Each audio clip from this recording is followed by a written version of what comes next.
Oui, bien-aimé. Parce que vos sexes sont tellement grossis. Alors Dieu aimerait que ça prenne un peu du repos. Parce que chez lui, quand vous venez, il faut du repos sur tout ce que vous avez fait. Le sexe doit avoir le repos. Et ce repos-là doit se passer d'abord au désert. Vous ne pouvez pas directement vous marier. D'abord le brisement. Vous voyez même d'ailleurs les putes qui se marient de suite. Après, ils ont encore des problèmes au mariage. Donc ça ne peut pas rester au mariage. Donc d'abord le brisement, le repos pour votre sexe que vous avez fait gonfler comme des bilots à paiement, comme des ballons qu'on siffle pour les anniversaires. Alors, Dieu va faire comment? Vous allez passer au brisement. Il va comment? Il va vous faire traîner, d'abord traîner des années dans la prière, dans la méditation, dans l'obéissance. Si vous avez tout accompli, c'est alors que viendra. Il sait à quel temps pour chacun il peut vraiment réussir et c'est alors qu'il enverra un homme. S'il sait que toi, il te faut 50 ans encore, ma chère, tu n'as pas fini. Et si tu as quel âge, tu es maman Coco déjà. Hein? Mais c'est toute ta vie comme ça, tu dois rester dans l'obéissance jusqu'à ta mort. Et si tu es encore jeune fille, gloire à Dieu. Parce que même si on t'a mis 50 ans, tu auras encore. Tu peux encore. Mais si tu es déjà dans les cinquantaines, après, on va te rajouter 50 ans, donc c'est dans 100 ans que tu vas te marier. Tout est possible à Dieu, tu peux toujours avoir. Quand c'est Dieu qui décide, il peut toujours donner un enfant. Comme Sarah avait eu son fils à un âge avancé. Tout est possible. Mais quand tu es dans la crainte de Dieu, mais quand tu n'es pas dans la crainte de Dieu, c'est de combat au combat. Alors, bien-aimé, d'abord tu vas passer au brisement. Tu vas lire la parole de Dieu. Y demeurer dans l'obéissance à la position de Jésus, à la droite de Jésus, comme Jésus l'est au Père. Des années que Dieu va te donner, il saura que maintenant, un tel est mûr. Pour chacun, Dieu connaît. Alors, si c'est 60 ans pour toi, ma chère, c'est comme ça que tu vas vivre sans se marier encore et tu vas aller vers le Seigneur. Si c'est au moins tu as sauvé ton âme, tu vas au Seigneur. Le mariage, c'est des choses mondaines. Mais c'est une bénédiction. Mais comme toi, tu as passé tes années à courir derrière, mais il y a d'autres qui font ça proprement, mais c'est toujours la même chose. Ils font ça comme femmes respectables, intellectuelles, mais elle a ces hommes en cachette qu'elle utilise leurs esprits avec ses boas à la maison qui leur crachent l'argent. Elle le fait discrètement. Mais c'est pareil, que ça soit en coulisses ou en public, dehors, devant tout le monde, c'est pareil, vous êtes du même genre vagabondage. Donc, vous allez d'abord passer par là. Et puis ensuite, si l'âge est, ça va, tu vas te marier. Mais si ça ne va pas, toi-même, tu auras le dégoût déjà. Tu vas dire non, je reste comme ça. Des fois, c'est comme ça. Tout est possible à celui qui croit. Alors, vraiment, arrêtez ça. Le corps d'une femme n'est pas fait pour ces genres de choses. Quand vous faites le vagabond, vous tuez les gens spirituellement, les femmes de ces hommes-là. Vous êtes comme Caïn. Vous êtes textuellement comme Caïn, vraiment. Et encore Caïn, si on le tuait, son sang vengerait plus. Mais vous,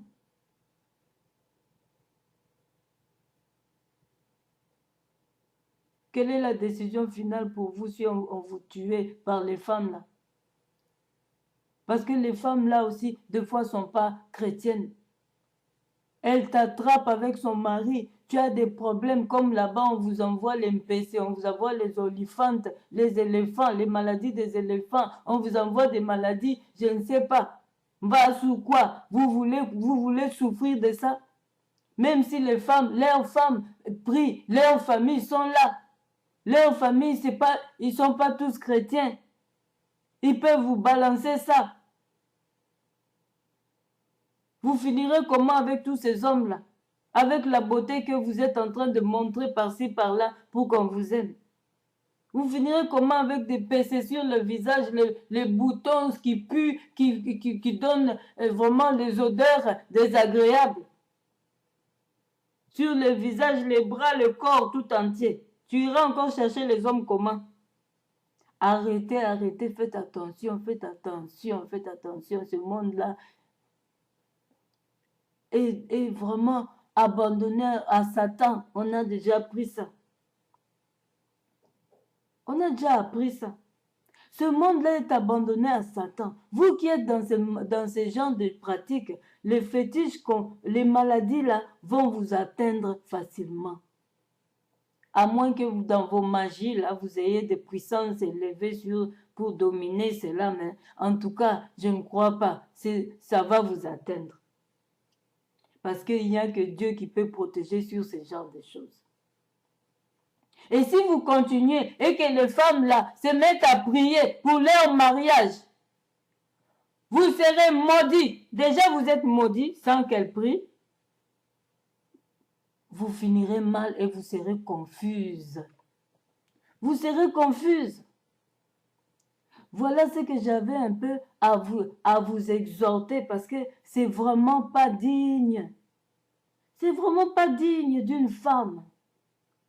La femme est appelée à être vertueuse, est appelée à être au pied du Seigneur, est appelée à s'occuper de son foyer, du ménage, de sa carrière et de voir la volonté de Dieu.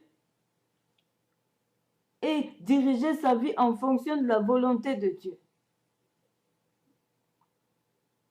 De se faire respecter. Et c'est le mariage qui vous avait dit que ouais, ce qui a bimité, moi, qui vous a dit que la bénédiction de Dieu viendra que si tu sors dehors? La Bible nous dit les bénédictions de Dieu nous suivent même à la maison. Tu es à la maison, mais la bénédiction de Dieu frappe à ta porte. Vous n'avez pas vu pour David? David, pour que Dieu le choisisse, il a envoyé Samuel chez eux. Et c'était à la porte. Samuel est entré. Il a questionné au papa des enfants de David. Et c'est tout ce que tu as comme enfant? Oh non, il y a encore un. Parce que Dieu avait déjà dit que c'est David. Quand il a entendu le nom, il n'a pas entendu le nom de David. Il a dit, bon, est-ce que c'est tout ce que tu as? Il a dit non. Il y a un qui est là-bas avec les moutons et tout ça. Bon, je vais le chercher. C'est alors qu'il est sorti de la maison de David, des parents de David, pour aller le suivre dehors. Dieu est souverain. Et il est parti jusque là où se trouvait David, qui sentait mauvais, qui sentait les moutons et tout ça. Ne te crois pas que, comme tu es dans les rues, que tu n'auras jamais un homme riche.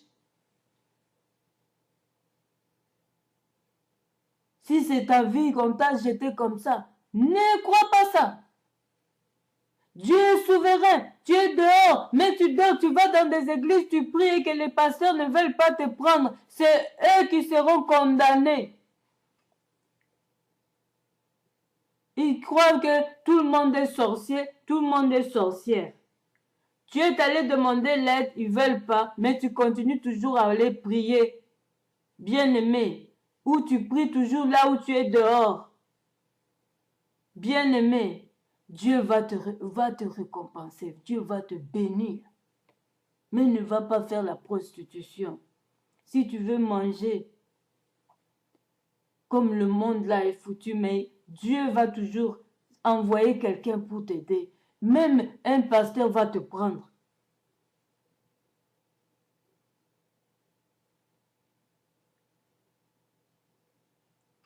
Tu auras toujours quelqu'un qui va te prendre. Mets-toi en prière. Même si tu dors dehors, mets-toi en prière. Tu peux même rester comme ça, tu dis, Seigneur, je reste un peu une semaine sans manger, sans voler. Toi qui es dehors, une semaine, je reste sans voler. Parce qu'il y a des gens aussi qui font des jeûnes. Tu dis ça à Dieu. Je vais faire une semaine sans manger. Mais si j'ai soif, je peux boire. De l'eau seulement. Ma petite, fais ça. Tu verras la réponse de Dieu. Dehors où tu dors. Tu es dehors et tu pries comme ça. Oh bien-aimé, mets tes genoux par terre, là où tu dors dehors. Lève tes mains en l'air. Crie, Seigneur, je m'abandonne à toi. Je ne sais où aller. Oh, je suis allé voir les pasteurs. Ils m'ont refoulé. Ils m'ont rejeté. Personne ne me donne à manger. Personne ne veut me loger. Ils croient que je suis sorcière. Aide-moi. 7 jours, je ne mange pas. Si j'ai soif, je vais chercher de l'eau. Même dans les ruelles. Seigneur, parce que je n'ai pas d'autre endroit. Protège-moi de la saleté, des microbes, que je ne meurs pas. Ce Dieu-là, je te dis, ce Dieu-là, il va agir. Il va agir. Il t'enverra même un homme riche en chemin ou une femme qui n'a même pas d'enfant. Il va venir te ramasser. Il te donnera même, je ne sais pas, il va faire de son possible. Il va envoyer même un ange. Bien-aimé, tu es dehors et tu pries comme ça. Mais tu vas t'en sortir. Mais ceux qui font pas ça, on t'a rejeté dans des églises, tu continues à voler, tu continues à faire des violences, tu continues, on risque même de t'arrêter, de te tuer.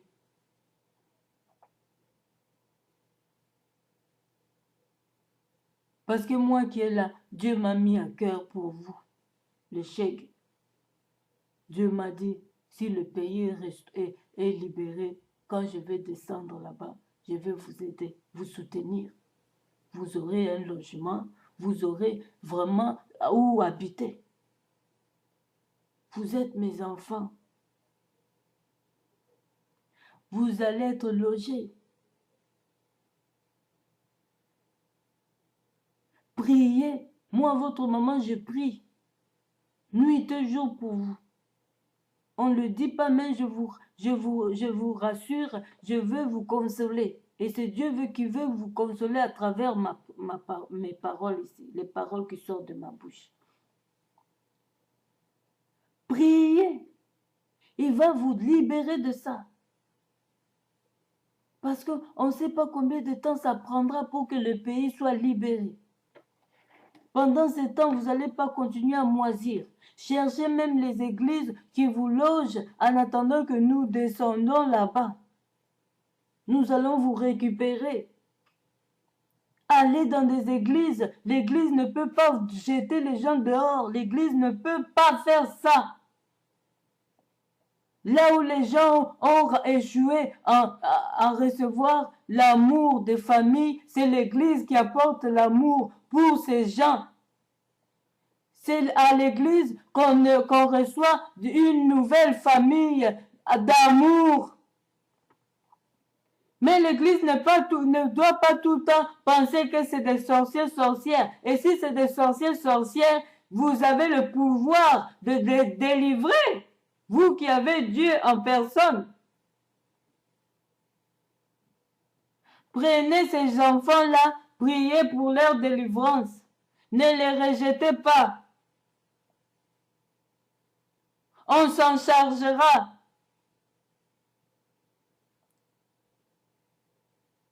Au lieu d'aller vendre vos corps, et vos vagins sont devenus incroyables.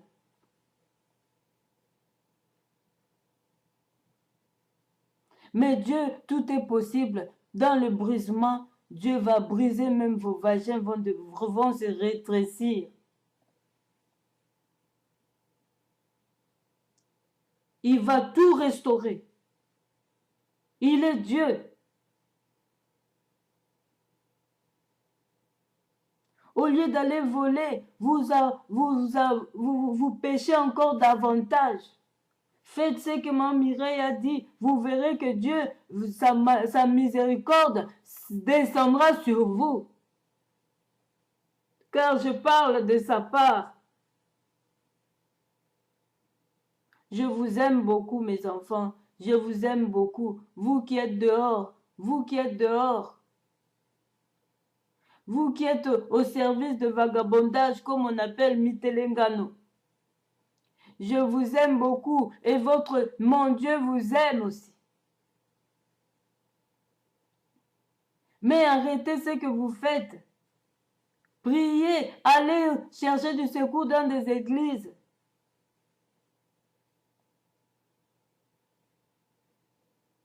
Car Christ reviendra comme un voleur, il ne dira pas le jour. Et même pour ta bénédiction, il viendra comme un voleur. Si tu es en train de prier, Dieu viendra comme un voleur pour te bénir. Si tu es en train de voler, Dieu viendra comme un voleur pour te maudire.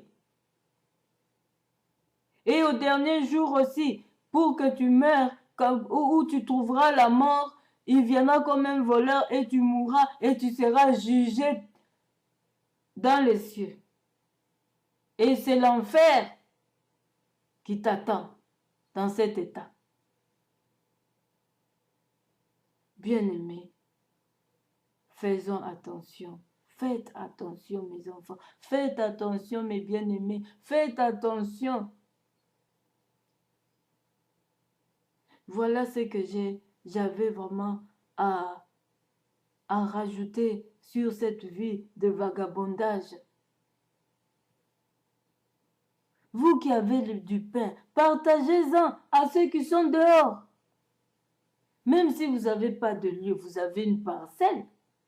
Faites-les entrer même dans votre parcelle. Si vous avez peur que c'est des vrais voleurs, des bandits, des brigands, faites quelque chose, amenez-les même dans des... Il y a des centres d'accueil. Faites-les là-bas enregistrer.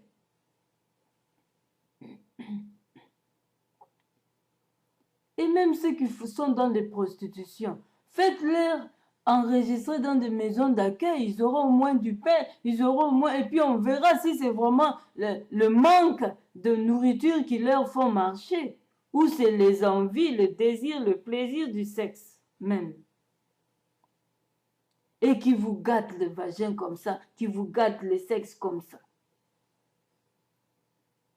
Une fille qui s'assit, qui croise les jambes, on voit un morceau, un gros morceau de chair qui sort de l'autre côté. Et c'est ton vagin. C'est ça vraiment. C'est ça la fierté d'une femme.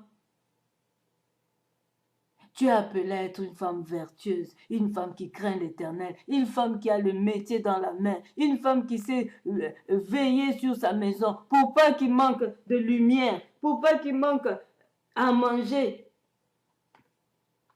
C'est ça une femme vertueuse. Bien-aimé, je me limite là. Ton corps est le temple du Saint-Esprit, le temple de Dieu. Respecte Dieu. Ne pêche pas devant Dieu en faisant ça, bien-aimé. Cherche ton Dieu, crains l'Éternel. Et c'est le commencement de la sagesse. Que Dieu vous bénisse. Amen.